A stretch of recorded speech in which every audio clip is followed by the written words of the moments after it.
සුබ දවසක් වේවා. තෙරුවන් සරණයි හැමදෙනාටම. Renuka simple life YouTube channel එකට ඔයාලා හැමදෙනාම මම ආදරයෙන් පිළිගන්නවා. ඔන්න මම අදත් වෙනද වගේම ඔයාලට වැදගත් වෙන වීඩියෝ එකක් අරගෙන ආවා. පැය භාගයකින් වගේ අපිට හවස තේ වෙලාවට ඕනම වෙලාවකට හදාගන්න පුළුවන් බිත්තර පාවිච්චි කරන්නේ නැතුව චොක්ලට් ලාවා කප් කේක් එකක් ඉතා පහසුවෙන් ඉතා ඉක්මනින් හදාගන්නේ කොහොමද කියලා අපි අද බලමු. අනිත් දේ තමා අපිට මේකට අවන් අවශ්‍ය වෙන්නේ නැහැ. දර ලිපේ, ගෑස් ලිපේ අපිට උවමනා විදිහට හදාගන්න පුළුවන්. වැඩි වෙලා ගන්න නැතුව අපි එහෙනම් මේ චොක්ලට් ලාවා කප් කේක් එක හදාගන්නේ කොහොමද කියලා ඉක්මනින් බලමු එහෙනම්.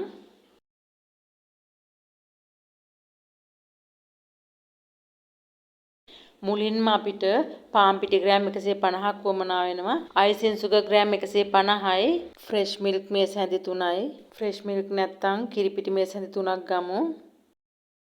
කොකෝ පවුඩර් මේස හැඳි 1/2යි. බටර් මේස හැඳි 3ක් මේ විදිහට දිය කරලා අරගෙන තියෙනවා. බේකින් පවුඩර් තේ හැඳි 1ක් වමනා වෙනවා. ඔයාට අවශ්‍ය නම් බේකින් පවුඩර් මේස හැඳි 3 කාලයි, බේකින් සෝඩා හැඳි කාලයි ගන්න පුළුවන්. මම මේ විදිහ අපි කන සාමාන්‍ය චොක්ලට් එකක් අරගෙන තියෙනවා. ඔයාලට ඕනම විදිහේ චොක්ලට් එකක් ගන්න පුළුවන්. අපි ගන්න ෆ්‍රෙෂ් මිල්ක් හෝ කිරි පිටි මේ විදිහට මිලිලීටර් 150ක් වෙන්න දිය කරලා අරගන්න ඕන. ඊළඟට අපි මුලින්ම කරන්න ඕන දේ තමයි අපි කප් කේක් එක හදාගන්න භාජනය මුලින්ම සූදානම් කරගන්න එක. අපිට මේ විදිහට හැම ගෙදරකම තියෙන අඬු කොප්පයක් භාවිතා කරන්න පුළුවන්. මේ වගේ සිල්වර් කප් තියෙනවා නම් ඒවා අපිට වඩාත් පහසුවෙන් ගලව ගන්නට හරිම ලේසියි. අපි මේ වගේ හොඳට බටර් හෝ මාජරින් ගාගමු. මම මේ විදිහට අඬු කෝප තුනෙත් බටර් ගා ගන්නවා. මම අද අරන් තියෙන ප්‍රමාණය කප් කේක් 6ක් හදා ගන්න පුළුවන්. ඒ නිසා මම අඬු කෝප 3යි සිල්වර් කප් 3යි අරගෙන තියෙනවා. අපි දැන් මුලින්ම කප් කේක් එක බේක් කරගන්න භාජනය ෆ්‍රී හිට් වෙන්න තියමු. මම මේ විදිහට රයිස් කුකර් එකක් අරගෙන ඒකේ ඇතුළට රැක් එකක් තියලා මේ විදිහට ෆ්‍රී හිට් වෙන්න තියලා තියෙන්නේ. ඔය oven එකේ හදන කෙනෙක් නම් විනාඩි 10ක් අංශ සෙල්සියස් අංශක 180ට ෆ්‍රී හිට් වෙන්න තියන්න.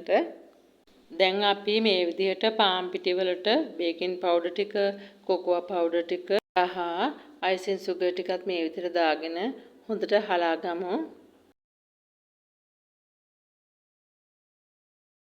මේ විදිහට හලාගත්ත සියලු දේ හොඳට මිශ්‍ර වෙන්න ඕන. දෙතුන් පාරක් හලා ගන්න ඕන කියන්නේ හොඳට මේ විදිහට මිශ්‍ර වෙන්න ඕන නිසා. අපි දැන් මේ විදිහට ඒ සියලු දේ භාජනයකට දාගමු. අපි කප් කේක් හදන මිශ්‍රණය හදාගන්න. අපි මේ විදිහට ටිකක් වෙලා වික්ස් එකමුත් මිශ්‍ර කරගමු. අපි දැන් මේ විදිහට දිය කරගත්ත ෆ්‍රෙෂ් මිල්ක් හෝ කිරි පිටි ටික මේ විදිහට පිටි මිශ්‍රණයට දාගෙන හොඳට මිශ්‍ර කරගමු. එකම පැත්තකට මේ විදිහට අපි හොඳට මිශ්‍ර කරගමු. මේ විදිහට හොඳට දිය වෙනකම් මිශ්‍ර වුණාට පස්සේ අපි දිය කරගත්ත බටර් ටික එකතු කරගමු. දැන් අපි හොඳට මේ ටික මිශ්‍ර කරගමු. දැන් වැක්කිරෙන පදමට ඇවිල්ලා තියෙන්නේ. දැන් අපි කප් වලට මේ ටික දාගමු. මුලින්ම මේ විදිහට අපි බැටර් එකෙන් කෝප්පෙන් කාලක් විතර දාගමු. ඒ දාගෙන ඉවර වෙලා අපි අර කඩලා තියාගත්ත චොක්ලට් කෑලි දෙකක් මේ විදිහට දාගමු. දැන් අපි සිල්වර් කප් වලටත් ඒ විදිහටම දාගමු. දැන් අපි ෆ්‍රී හිට් වෙන්න තියලා තිබ්බ භාජනය මෙන්න මේ විදිහට හොඳට දුම එනකන් ෆ්‍රී හිට් වෙලා තියෙන්න ඕන. දැන් අපි කප් 3 මේ විදිහට තියාගමු. දැන් අපි ගින්දර වැඩි කරන්නේ නැතුව අඩු ගින්දරේ විනාඩි 45ක් විතර බේක් කරගන්න ඕන. මේ පේනවා නේද ඔයාලට හොඳට බේක් වෙලා හොඳට පිපිලා තියෙන්නේ. අපි දැන් අනිත් ටිකත් බේක් කරගමු. අපි මේ විදිහට මේ වගේ තියෙන වායු වගුරයන්ට හොඳට ටැප් කරගෙන බේක් වෙන්න තියමු. ඔන්න ඒ කප් කේක් ටිකත් අපි මේ විදිහට බේක් කරගත්තා. ඔයාලට පේනවද මේ කප් කේක් ටික හොඳට ලස්සනට පිපිලා හොඳට බේක් වෙලා තියෙනවා. මේ ඔයාලට පේනව නේද? හරිම ලස්සනට හොඳට පිපිලා බේක් වෙලා තියෙනවා. ඔයාලා කප් කේක් හදද්දී හොඳට මතක තියාගන්න ඕන දේ තමයි අපි ගන්න භාජනයේ අඩු කෝප්පයක් හරි මේ වගේ සිල්වර් කප් එකක් හරි මොන දේ ගත්තත් හොඳට බටර් ගාලා තමයි ගන්න ඕන. මේ බලන්න මෙවුව හරිම පහසුවෙන් ලේසියෙන් ගැලවෙනවා.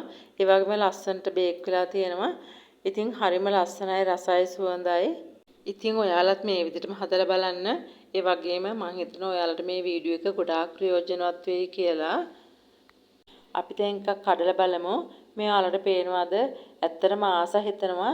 ඔයාලට කඩනකොට පේනවා ඒකේ තියෙන මෘදු බව, මෙලෙක් බව ඇත්තටම හරිම රසයි සුවඳට තියෙනවා. බිත්තර දැම්මේ නැහැ කියලා අපිට කිසිම අඩුපාඩුවක් නැහැ. ඉතින් බිත්තර කන්න නැති කෙනෙකුට උනත් මේ කේක් එක ඉක්මනින් හදාගන්න පුළුවන්. ඉතින් චොක්ලට් මැදට වැටුනහම හරිම රසයි. ඉතින් මේ වීඩියෝ එක ඔයාලට හොඳයි කියලා හිතෙනවා නම් ඔයාලගේ යාළුවන්ට බලන්න ෂෙයා කරන්න. සබස්ක්‍රයිබ් කරලා නැති යාළුවෝ බලනවා නම් සබස්ක්‍රයිබ් කරන්න. ඒ වගේම ඔයාලගේ වටිනා අදහස් දක්වලා කමෙන්ට් කරන්න. ඉතින් මෙතෙක් වෙලා මාත් එක්ක රැඳෙමින් බලන් හිටිය අහන් හිටිය ඔයාලා හැමදෙනාටම බොහොම ස්තුතියි. සුබ දවසක් වේවා. තෙරුවන් සරණයි.